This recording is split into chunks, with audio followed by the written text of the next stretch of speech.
आज मुख्यमंत्रियों के साथ कोरोना के हालात की समीक्षा करेंगे प्रधानमंत्री मोदी। शाम को 4:30 बजे बैठक। कोरोना पर केंद्रीय स्वास्थ्य मंत्री मनसुख मंडाविया ने हाई लेवल मीटिंग की। डीसीजीआई और आईसीएमआर के अधिकारियों के साथ चर्चा हुई। देश में कोरोना की सुपरफास्ट रफ्तार। तीसरी लहर में पहली बार एक दिन में संक्रमितों का आंकड़ा 2 लाख के पार पहुंचा। बुधवार को 2,45,000 केस आए। देश में कोरोना के कुल एक्टिव केस 11 लाख के पार। 211 दिन बाद सबसे ज्यादा एक्टिव केस। 24 घंटे में 379 मरीजों की मौत। देश में कोरोना पॉजिटिविटी रेट बढ़कर 11% के पार। औसतन 1.5 लाख नए केस हर दिन आ रहे हैं। नीति आयोग सदस्य डॉक्टर वीके पॉल की अपील, ओमिक्रॉन से बचने के लिए मास्क पहनें और टीका लगवाएं। हल्के लक्षण वाले मरीज अब 7 दिन में होंगे डिस्चार्ज। हेल्थ मिनिस्ट्री ने पॉलिसी में किया बड़ा बदलाव। आरटीपीसीआर टेस्ट की भी नहीं होगी जरूरत।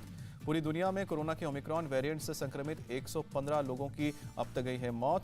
भारत में सिर्फ एक मौत ओमिक्रॉन से हुई है। नीति आयोग के सदस्य वीके पॉल का बयान, ओमिक्रॉन सामान्य कोल्ड नहीं, इसे हराना हमारी जिम्मेदारी। महाराष्ट्र में कोरोना के 46,000 नए मरीज मिले हैं। पिछले 24 घंटे में 32 लोगों की जान गई है। मुंबई में कोरोना केस में उछाल। पिछले 24 घंटे में 16,420 नए केस सामने आए हैं। 7 लोगों की जान गई है। महाराष्ट्र में ओमिक्रॉन के 86 नए मामले। राज्य में अब तक इस वेरिएंट के कुल 1,367 केस सामने आए हैं। महाराष्ट्र में 24 घंटे पे 370 पुलिस वाले कोरोना संक्रमित। पूरे राज्य में 2100 पुलिसकर्मियों का चल रहा है अस्पताल में इलाज। दिल्ली में कोरोना के 27,561 नए केस सामने आए हैं। महामारी होने के बाद दूसरा सबसे बड़ा आंकड़ा। पॉजिटिविटी रेट 26% के पार। दिल्ली में जनवरी में अब तक 1700 पुलिसकर्मी कोरोना से संक्रमित। पुलिसकर्मियों के स्पेशल वैक्सीनेशन कैंप की शुरुआत। बंगाल में कोरोना के 22,000 से ज्यादा केस सामने आए। 24 घंटे में 23 मरीजों की मौत। कोलकाता में कोरोना का विस्फोट जारी। के हफ्ते में पॉजिटिविटी रेट 60% से ज्यादा हुआ। कर्नाटक में कोरोना के 21,390 नए मामले, 10 लोगों की मौत। तमिलनाडु में कोरोना के करीब 18,000 नए मामले सामने आए। पिछले 24 घंटे में 19 लोगों की जान गई। यूपी में कोरोना के 13,681 नए मामले, 700 लोग ठीक होकर घर लौटे। केरल में बड़ी कोरोना की रफ्तार। एक दिन में 12,742 नए मरीज मिले। केरल में ओमिक्रॉन के 76 नए मामले सामने आए हैं। प्रदेश में कुल ओमिक्रॉन मरीजों की संख्या 421 हुई है। आंध्र प्रदेश में कोरोना के 10,000 नए केस मिले हैं। 24 घंटे में कोरोना से किसी की मौत नहीं। गुजरात में 24 घंटे में कोरोना के करीब 10,000 नए संक्रमित मिले हैं। अहमदाबाद में सबसे ज्यादा करीब 4,000 केस। राजस्थान में कोरोना के 9,488 नए केस सामने आए हैं। 3 मरीजों की जान गई है। ओडिशा में एक दिन में 8,778 नए संक्रमित मिले हैं। पॉजिटिविटी रेट करीब 12%। पंजाब में 6,481 नए कोरोना संक्रमित मिले हैं। 24 घंटे में 10 लोगों की मौत हुई है। बिहार में कोरोना के 6,413 नए संक्रमितों का पता चला है। 9 महीने में एक दिन में सबसे ज्यादा केस। झारखंड में 24 घंटे में कोरोना के 4,719 नए मामले मिले हैं। अकेले रांची में करीब 1,600 केस मिले हैं। छत्तीसगढ़ में 5,476 नए कोरोना के मरीज मिले हैं। 4 मरीजों की जान गई है। मध्य प्रदेश में 3,639 नए कोरोना केस का पता लगा है। 1 मरीज की मौत हुई है। आईआईटी जम्मू के स्टाफ, छात्र समेत 18 लोग कोरोना पॉजिटिव। ऑनलाइन क्लास चलेगी। वर्क फ्रॉम होम होगा। हिमाचल प्रदेश के कांगड़ा में 3 दिनों में 64 पुलिस ऑफिसर कोरोना पॉजिटिव मिले हैं और पुलिस स्टाफ के 5 दूसरे लोगों को भी कोरोना हुआ है। हैदराबाद के उस्मानिया मेडिकल कॉलेज के 69 डॉक्टर्स को कोरोना, सभी में हल्के लक्षण। महाराष्ट्र कैबिनेट का बड़ा फैसला, इस साल स्कूलों में बच्चों की ट्रांसपोर्ट फीस नहीं लगेगी। गंगा सागर मेले के उद्घाटन पर बोली पश्चिम बंगाल की सीएम ममता बनर्जी, कोरोना नियमों का करे पालन, भीड़ इकट्ठा ना करें। झारखंड के सीएम ने ऑक्सीजन प्लांट्स का किया उद्घाटन। कहा कि तीसरी लहर से निपटने के लिए मजबूत बुनियादी ढांचा। देश में अब तक 154 करोड़ 50 लाख कोरोना वैक्सीनेशन की डोज दी गई है। बुधवार को 66 लाख डोज लगाई गई। यूपी में वैक्सीनेशन की सुपर रफ्तार बरकरार। अब तक 22 करोड़ से ज्यादा टीकों की डोज लगाई गई है। दिल्ली पुलिस के स्पेशल कमिश्नर दीपेंद्र पाठक ने प्रिकॉशन डोज ली। कहा कि फ्रंटलाइन वर्कर बूस्टर डोज लें और ज्यादा से ज्यादा सुरक्षित रहें। दिल्ली में door to door vaccination campaign की शुरुआत। कच्ची कॉलोनियों, झुग्गी झोपड़ियों को किया गया है टारगेट। भारत बायोटेक का दावा, ओमिक्रॉन और डेल्टा को खत्म कर रही है कोवैक्सीन की बूस्टर डोज। दिल्ली में आज बीजेपी केंद्रीय चुनाव समिति की बैठक। यूपी चुनाव के लिए 175 उम्मीदवारों का नाम हो सकता है फाइनल। बीजेपी सिटिंग विधायकों का टिकट काटने के बजाय सीट बदलने की रणनीति पर कर रही है विचार। योगी आदित्यनाथ अयोध्या से लड़ सकते हैं चुनाव। सूत्रों के मुताबिक बीजेपी की कोर ग्रुप की बैठक में चर्चा हुई है।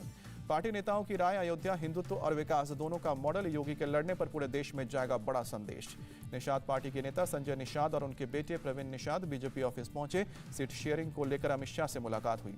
अपना दल की नेता अनुप्रिया पटेल भी बीजेपी मुख्यालय पहुंची। सीट बंटवारे को लेकर बीजेपी नेताओं से चर्चा हुई। योगी सरकार की एक और मंत्री का इस्तीफा। वन मंत्री दारा सिंह चौहान ने पद से इस्तीफा दिया। बीजेपी छोड़ने के बाद बोले दारा सिंह, दलितों और पिछड़ों की उपेक्षा होती है। दारा सिंह के इस्तीफे के पर केशव प्रसाद मौर्य का बयान, डूबती नाव पर सवार होने से नुकसान ही होगा। अखिलेश यादव ने दारा सिंह के साथ तस्वीर शेयर की, लिखा कि एकजुट होकर समता और समानता के आंदोलन को चरम तक ले जाएंगे। अखिलेश ने कहा कि 80% जनता सपा के साथ और 20% बीजेपी से नाराज। अखिलेश यादव का बीजेपी पर हमला, यूपी की जनता नकारात्मक राजनीति से थक गई है। अखिलेश यादव बोले कि स्वामी प्रसाद मौर्य और दारा सिंह का हुआ अपमान, प्रदेश की जनता भेदभाव और नफरत की राजनीति से परेशान। इमरान मसूद समाजवादी पार्टी में शामिल हुए, अखिलेश से मिलने के बाद ऐलान हुआ। शिवपाल यादव के 20 उम्मीदवारों को टिकट देगी एसपी, चुनाव में साइकिल निशान पर चुनाव लड़ेंगे शिवपाल यादव। लखनऊ में पार्टी ऑफिस पहुंचे मुलायम सिंह यादव, कार्यकर्ताओं से बातचीत हुई। एसपी के पूर्व विधायक धर्मपाल सिंह के बीजेपी ज्वाइन करने से आगरा से बीजेपी विधायक राम प्रताप सिंह नाराज, समर्थकों के साथ जताया विरोध। बीजेपी विधायक राम प्रताप सिंह ने कहा कि मोदी योगी को गाली देने वाले पार्टी में शामिल, मेरे स्वाभिमान को लगी है चोट। यूपी के पूर्व श्रम मंत्री स्वामी प्रसाद मौर्य के खिलाफ गिरफ्तारी का वारंट जारी, धार्मिक भावनाएं भड़काने के मामले पर कोर्ट का आदेश। 24 जनवरी को स्वामी प्रसाद मौर्य को पेश होने का आदेश दिया गया है। 7 साल से चल रहा है धार्मिक भावना भड़काने का मुद्दा। दिल्ली में आज कांग्रेस सेंट्रल इलेक्शन कमेटी की बैठक, पंजाब के उम्मीदवारों का नाम होगा फाइनल। उत्तराखंड को लेकर भी कांग्रेस स्क्रीनिंग कमेटी की होगी बैठक, उम्मीदवारों के नामों पर मंथन होगा। कांग्रेस ने उत्तराखंड के पूर्व प्रदेश अध्यक्ष किशोर उपाध्याय को सभी पदों से हटाया, पार्टी विरोधी गतिविधियों में शामिल होने का आरोप लगाया। कांग्रेस ने मोहन प्रकाश को उत्तराखंड का सीनियर ऑब्जर्वर नियुक्त किया है। केजरीवाल ने पेश किया आपका पंजाब मॉडल, फ्री बिजली, नशा मुक्ति का वादा। पंजाब में Aam Aadmi Party door to door campaign की शुरुआत कर रही है। सीएम केजरीवाल ने खरड़ में घर जाकर प्रचार किया। पंजाब में आम आदमी पार्टी को डोर टू डोर कैंपेन के दौरान आचार संहिता के उल्लंघन पर रिटर्निंग ऑफिसर का नोटिस भी मिला, 24 घंटे में जवाब मांगा गया है। आपके पंजाब मॉडल को सिद्धू ने बताया कॉपी कैट मॉडल, कहा कि केजरीवाल का अभियान और एजेंडा पंजाब के लोगों का मजाक। पंजाब में चुनाव के लिए संयुक्त समाज मोर्चा ने कसी कमर 10 उम्मीदवारों के नाम की सूची जारी की। जम्मू कश्मीर के कुलगाम में जैश का आतंकी ढेर हुआ, मुठभेड़ में पुलिस का एक जवान भी शहीद। सर्च ऑपरेशन के दौरान आतंकियों ने सुरक्षा बलों पर शुरू की थी फायरिंग, मुठभेड़ में सेना के 3 जवान और 2 नागरिक जख्मी। इलाके में अब भी सर्च ऑपरेशन जारी, कुछ आतंकियों के छिपे होने की खबर। भारत और चीन के बीच 14वें दौर की कोर कमांडर लेवल की बातचीत हुई, करीब 12.5 घंटे चली वार्ता। भारत ने हॉट स्प्रिंग्स में सैनिकों को पीछे हटाने की प्रक्रिया को आगे बढ़ाने पर जोर दिया। चीन के विवाद वाले बाकी मसलों को हल करने के लिए भी कहा गया। चीन के साथ बातचीत के बीच आर्मी चीफ जनरल नरवणे का बड़ा बयान है, चीनी सेना के साथ सख्ती से निपटने के लिए जारी रखेंगे अभियान। जनरल नरवणे ने कहा है कि पूर्वी लद्दाख में आंशिक रूप से हुआ है डिसएंगेजमेंट, लेकिन खतरा नहीं हुआ है कम। पाकिस्तान पर आर्मी चीफ जनरल नरवणे का बयान, पश्चिमी मोर्चे पर कई लॉन्च पैड पर आतंकियों का बड़ा है जमावड़ा। उत्तरी सेना के कमांडर लेफ्टिनेंट जनरल वाई.के. जोशी ने कश्मीर में सुरक्षा व्यवस्था की जानकारी ली, अनंतनाग रेलवे स्टेशन का अचानक दौरा भी किया। पीएम की सुरक्षा में चूक के मामले पर रिटायर्ड जस्टिस इंदु मल्होत्रा की अध्यक्षता में टीम को बताया गया। एनआईए के डीजी चंडीगढ़ के डीजीपी कमेटी के सदस्य हैं। सुप्रीम कोर्ट की पंजाब और केंद्र को फटकार, कहा कि आपस में बहस से कोई फायदा नहीं होगा। सुरक्षा चूक को लेकर सीएम योगी का बड़ा हमला, कहा कि पीएम की सुरक्षा में चूक एक बड़ी साजिश थी।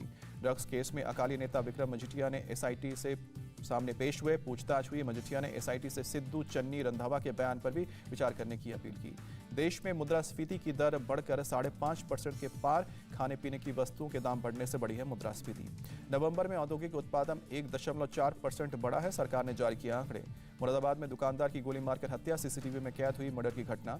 मेरठ के कुख्यात कार मार्केट सोतीगंज पर पुलिस का एक्शन है, 6 रेजिडेंशियल प्रॉपर्टी के अलावा 9 गाड़ियां सीज की। यूपी के शामली में 10 बदमाशों को किया गया तड़ीपार, मुनादी करवाकर फरमान सुनाया। बिहार के औरंगाबाद में गिरे ओले की चादर में ढकी जमीन। विदर्भ में बारिश और ओलों से हजारों हेक्टेयर में लगी फसल बर्बाद हुई, किसानों ने की है प्रति हेक्टेयर 1 लाख रुपए मुआवजे की मांग। विशाखापट्टनम के स्टील प्लांट में आग, फायर ब्रिगेड ने आग बुझाई। वेनेजुएला में गैसोलीन के पाइपलाइन में विस्फोट, उठ रही आग की ऊंची लपटें, हादसे में 3 लोग घायल हुए। सोमालिया में इंटरनेशनल एयरपोर्ट के बाहर भीषण विस्फोट में 8 लोगों की मौत और 9 लोग घायल। साउथ अफ्रीका के खिलाफ दूसरी पारी में भारत ने 2 विकेट पर 57 रन बनाए, टीम इंडिया 70 रन से आगे। स्टंप्स तक कप्तान कोहली 14 और पुजारा 9 रन बनाकर क्रीज पर मौजूद, जीत के लिए भारत को देना होगा बड़ा टारगेट। भारत की सलामी जोड़ी दूसरी पारी में भी फेल रही, केएल राहुल 10 और मयंक अग्रवाल 7 रन बनाकर आउट हुए। साउथ अफ्रीका की पहली पारी में 210 रन में सिमटी टीम इंडिया को 13 रनों की मिली है मामूली बढ़त। भारत के तेज गेंदबाज जसप्रीत बुमराह के चक्कर में फंसी साउथ अफ्रीकी टीम, बुमराह ने आधी टीम को भेजा पवेलियन। इंडिया टीवी हर वक्त हर जगह डाउनलोड करने के लिए सर्च करें India TV news Google play store या ऐप स्टोर पर।